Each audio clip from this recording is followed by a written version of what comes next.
Hello everybody, everyone, everywhere you are. Twizere yuko mumeze neza, ibihe biriko birabatwara neza, natwe turashima uhoraho. Ino ni Fresh TV 257, nitwa Ndikuriyo Leonce Desan bwa Dr. Vlo aka Diko. Tubandanye tubifuriza kugira intango nziza z'umwaka wa 2024 mugirire migisha. Abatararonka, Imana ikomeze ibuzurize ibiganza byanyu, bironke mugere ku ndoto zanyu. Abatararongora mugire ku buryo murongore abandi barongogwe. Of course aho ni ku ruhande rw'abakobwa. Turi mu gisagara ca Bujumbura, neza na neza ahantu bita mu Kinama, ni ku rubibe kwa Kinama nyene na Carama, mu rusengero rwitwa Shalom International Ministry. Aho ni naho dusanze abacu bano babiri, uwitwa Norasque ntare 4 na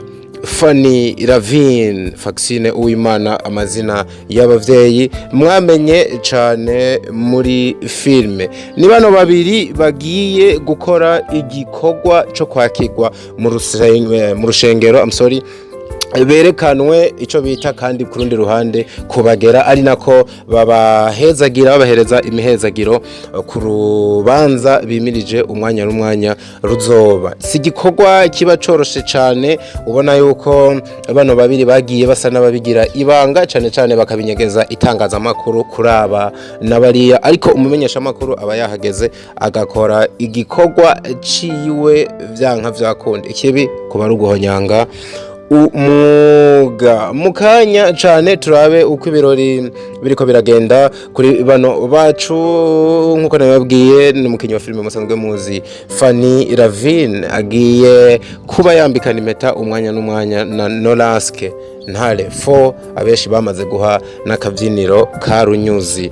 Niko bimeze mu rukundo. Nino rukundo muzi rwagiye ruvugwa ko ibintu byinshi cyane tutaza kugaruka ko, ariko uno munsi mudukunde murabe ibirori uko vyagenze. Ubona yuko tuba twahageze kare kugira tubahereze amakuru atohojwe neza kandi yo kwizera. Tubane 5 kuri 5.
Rusengero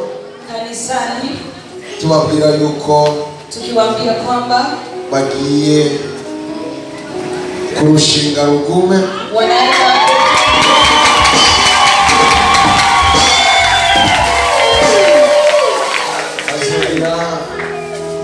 azokuwa tariki 9 z'ukwezi kwa gatatu. Lero impamvu twashizeka, sababu tumewaweka hapa, tuba dushaka kuko ivy'Imana ikora vyose bikorera mu muco. Mungu anavyofanya anafanya nuruni. Lero nimba hariho ico mubagiriza, kwa hiyo ikiwa mnacho wadai, murashobora kukivuga. Nimba hari uhari mu rusengero ashobora gushira ukuboko hejuru, ikiwa yupo ambaye ana chochote anaweza kuweka mkono, cyane ukaturaba au ukatuangalia. Turafise ukwezi kumwe ko kubumviriza, tuna mwezi mmoja wa kusikiliza. Bidahari rero ayandi majambo azoza mu nyuma tuzokwakira. Maneno mengine yatakuwa kutangaza.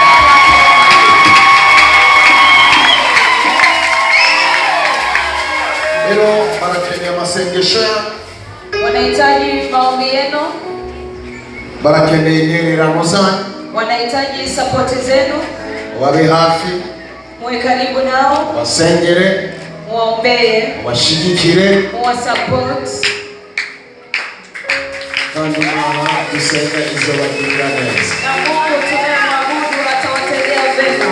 uzogira urubanza rwiza cyane, tutakuwa na sherehe nzuri sana. Imana igiye kubugurura imiryango, Mungu anaenda kuwafungulia milango. Ikiganza cy'Imana kibariko, mkono wa Mungu upo juu yenu. babatuye ku buntu bw'Imana bushishikare bugwira kuri mwe. Ninawatamkia neema ya Mungu izidi kuongezeka. Ineza y'Imana ibiyereke, utukufu wa Mungu Imana izihezagira abazobahezagira, Mungu abariki watakao wabariki, Imana izifuma abazobafuma, alani watakao walani. Imana ize yivange mu vyanyu, Mungu ajichanganye ndani ya mambo yenu, ikore ibidasanzwe ku buzima bwanyu, atende yasiyo ya kawaida kwa maisha yenu. Ibihe byose vy'integuro, nyakati zote za maandalizi, Imana ibahagurukiriza abantu n'ibintu, Mungu awasimamishie watu na vitu, kugira ngo urubanza rwanyu rugende neza cyane, ili sherehe yenu iwe nzuri zaidi. Ninawatamkia baraka n'ubuntu bw'Imana na neema ya Mungu mu izina rya Yesu. Amen.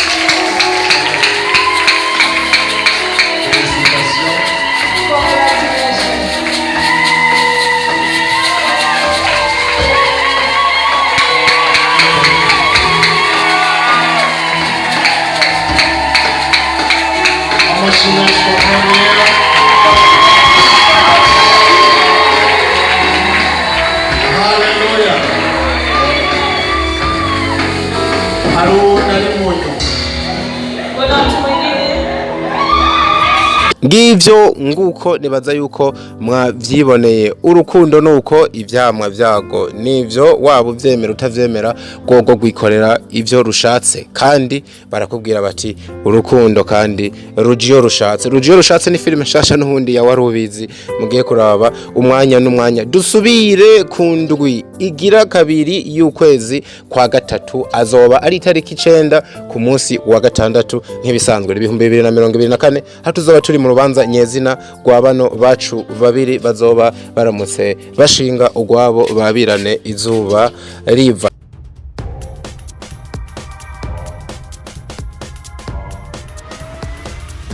This is Flash TV. We shine to progress.